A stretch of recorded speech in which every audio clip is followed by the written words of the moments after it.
Ang chronic hepatitis ay isang napakakaraniwang sakit sa atay at isa sa mga pangunahing sanhi ng cancer sa atay.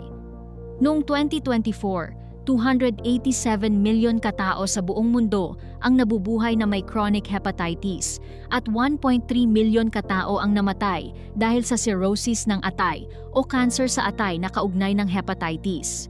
Sa Australia, humigit kumulang 290,000 katao ang nabubuhay na may chronic hepatitis at daan-daan ang namatay dahil sa cirrhosis ng atay o cancer sa atay na kaugnay ng hepatitis.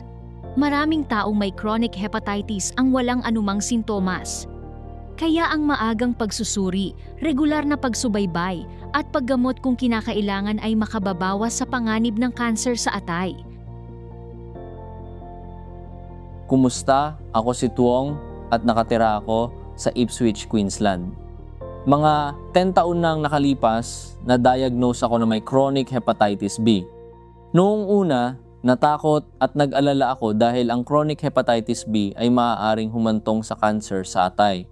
Pero kalaunan, may natutuhan ako napakahalaga.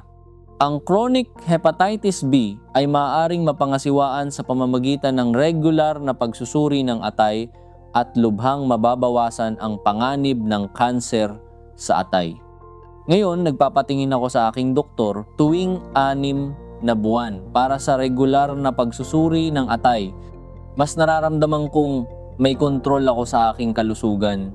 Sa suporta ng Love Health Program ng ECCQ, alam kong hindi ako nag-iisa. Maraming taong may hepatitis B ang walang sintomas. Para sa iyong sarili at sa iyong pamilya, magpasuri. Kung mayroon kang chronic hepatitis B, kahit pakiramdam mo ay malusog ka at wala kang sintomas, napakahalagang regular kang magpatingin sa iyong doktor.